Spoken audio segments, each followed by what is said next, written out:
স্বাস্থ্য বিমা কি বিলাসিতা?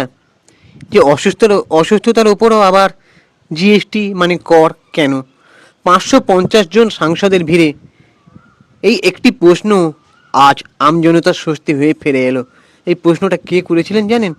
এমন একজন ব্যক্তি, মানে আমি রিসেন্ট কদিন ধরে তার কাজকর্ম দেখছি, খুব মানে ফ্যান হয়ে গিয়েছি। আমি কোনো রাজনীতিবিদের ফ্যান আজ পর্যন্ত হতে পারিনি, কিন্তু এই মানুষটা তার কথাবার্তার মাধ্যমে আমাকে এতটাই মুগ্ধ করেছে, শুধু আমাকে কেন, আরও ইউথ জেনারেশনের কিছু বেশ কয়েক ছেলে মেয়েদের কাছে তিনি হাত থব হয়ে দাঁড়িয়েছেন। সেটা হচ্ছে রাঘব চাড্ডা। ইয়েস, তিনি আম আদমি পার্টির একজন সাংসদ এবং বলিউড তারকা প্রিয়াঙ্কা চোপড়ার বোন পরিণীতি চোপড়ার হাজব্যান্ড। ইয়েস, তো এই রাঘব চাড্ডা মানে সমাজের বেশ কিছু সমস্যাগুলো না লোকসভার পার্লামেন্টে তুলে ধরেন, যেগুলো বলার কথা নয়, তিনি সেগুলো গিয়ে ওখানে আলোচনা করছেন। আমি প্রথম যখন ওনাকে ফলো করছিলাম তখন দেখি না উনি সুইগি ইনস্টামার্ট মানে যে ডেলিভারি ম্যানদের জন্য যে 10 মিনিটের ফাস্ট ডেলিভারি, এই জিনিসটা বন্ধ করার কথা উনি জানিয়েছিলেন। যে 10 মিনিটে ফাস্ট ডেলিভারি করতে গিয়ে তাদের যে ঝুঁকির মধ্যে পড়তে হয়, জীবন বিপন্ন মুখে পড়তে হয়, সেটা অবিলম্বে বন্ধ করা হোক। এই যে রাঘব চাড্ডা, মানে এই মানুষটাকে না আমি যত দেখছি তত মুগ্ধ হয়ে যাচ্ছে। মানুষটাকে যেমন হ্যান্ডসাম দেখতে, তেমন তার রুচি, তেমন তার আচরণ, তেমন তার মানে কি বলবো কথাবার্তা। সাংসদ রাঘব চাড্ডা পার্লামেন্টে যখন এই প্রশ্ন তুলেছিলেন তখন হয়তো অনেকেই এই বিষয়টিকে গুরুত্ব দেননি, কিন্তু তারই অকাট্য যুক্তি আর লড়াই আজ সফল। শেষ পর্যন্ত স্বাস্থ্য বিমার ওপর থেকে জিএসটি 18% কমিয়ে 0% করা হয়েছে। ইয়েস বন্ধুরা, এই একটা মানুষ রাঘব চাড্ডা এটাকে করে দেখিয়েছেন। শুধুমাত্র সাংসদ পার্লামেন্টে গিয়ে সাংসদ হয়ে সেখানে গিয়ে মানে কি বলবো উল্টোপাল্টা কথা না বলে তিনি সমাজের এমন প্রশ্ন তুলে ধরেছেন যেটা সরকারকে ভাবতে বাধ্য করেছে। ইয়েস, সবাই সেখানে অবাক হয়ে গেছে, তারা ভেবেছে, তাদের ব্রেনে ধাক্কা দিয়েছে এমন একটা কথাবার্তা। মানে এছাড়াও তিনি আরও অনেক কথাবার্তা বলেছেন, সেদিনকে আমি দেখছিলাম। তো রাঘব চাড্ডা সাম্প্রতিক কিছু বলিষ্ঠ পদক্ষেপ যা নজরে কেড়েছে, যেমন স্বাস্থ্য বিমায় স্বস্তি, বিমার প্রিমিয়ামকে করমুক্ত করার দাবি তুলে মধ্যবিত্তের পকেটে সরাসরি স্বস্তি পৌঁছে দেওয়া, খাবারে ভেজালের বিরুদ্ধে গর্জন, যেমন সম্প্রতি রাজ্যসভায় তিনি সরব হয়েছেন খাবারে বিষক্রিয়া আর ভেজালের বিরুদ্ধে। মশলায় ইটের গুঁড়ো থেকে দুধে ডিটারজেন্ট, সাধারণ মানুষের জীবন নিয়ে ছিনিমিনি খেলার বিরুদ্ধে কড়া ব্যবস্থার দাবি জানিয়েছেন তিনি। বেতন ও মুদ্রাস্ফীতি, সাধারণ চাকরিজীবীদের বেতন যেন মুদ্রাস্ফীতির সাথে তাল মিলিয়ে বাড়ানো হয়, সেই নিয়ে তিনি জোরালো সওয়াল করেছেন। রাজনীতিতে এমন তরুণ তুর্কিদের দরকার যারা লবি বা ক্ষমতা নয়, বরং সরাসরি মানুষের জীবন মরণ সমস্যা নিয়ে কথা বলেন। পার্লামেন্টের রাঘব চাড্ডার এই লড়াইকে আমরা সত্যি কুর্নিশ জানাই। তো এই রাঘব চাড্ডার মতন মানুষের সমস্যার কথা কতজনকে বলতে শোনা যায় আপনি বলতে পারবেন?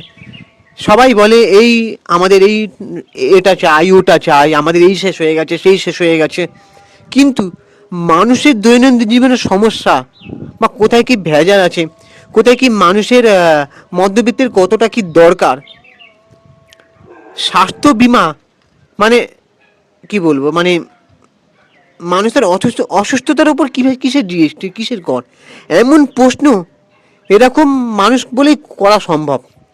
আর তিনি হচ্ছেন চার্টার্ড অ্যাকাউন্টেন্ট নিয়ে পড়াশোনা করেছেন, তার মাথায় কতটা মানে তীক্ষ্ণ বুদ্ধি, এই বুদ্ধির তারিফ করতে হয়। আর তার সাহসী কিছু পদক্ষেপ কাজ যেটা তিনি সরকারকে ভাবিয়েছেন এবং মানুষের জন্য আলাদা করে তিনি মানে সেই সব সমস্যাগুলো তুলে নেওয়ার কথা চিন্তা পর্যন্ত করিয়েছেন সরকারকে, এটা কিন্তু কম কথা নয়।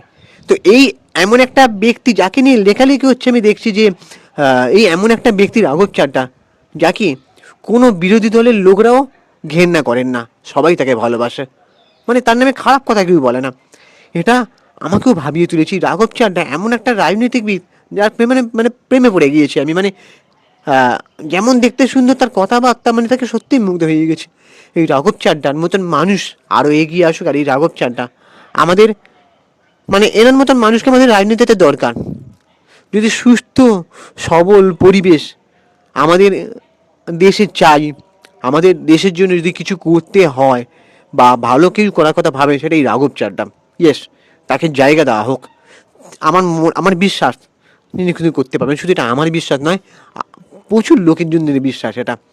ঠিক আছে, এই রাঘব চাড্ডা যেমন দেখতে হ্যান্ডসাম, তেমন তার কাজকর্ম। আমার সত্যি মানে স্যালুট জানাই এই রাঘব চাড্ডাকে, আর কুর্নিশ জানাই। রাঘব চাড্ডা আমার মনে হয় এর পরেও আরও তিনি অনেক নানান রকম সমস্যার কথা সরকারের কাছে তুলে ধরবেন এবং তিনি আরও বড় বড় কাজ করে দেখাবেন। আর এনার মতন মানুষ আমাদের দেশে সত্যিই দরকার।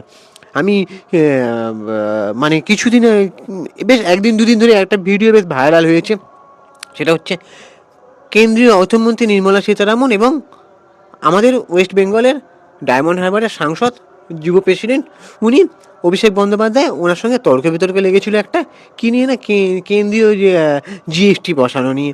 তো অভিষেক বন্দ্যোপাধ্যায় এবং নির্মলা সীতারামন দুজনের মধ্যে যুক্তি তর্ক হয়েছিল। সেই ভিডিওর কমেন্টে অনেকেই লিখছে যে নাকি অভিষেক বন্দ্যোপাধ্যায় নাকি রাঘব চাড্ডাকে কপি করতে গেছেন, তিনি নাকি কাটমানি এবং জিএসটির ব্যাপারটা নিয়ে গুলিয়ে ফেলেছেন।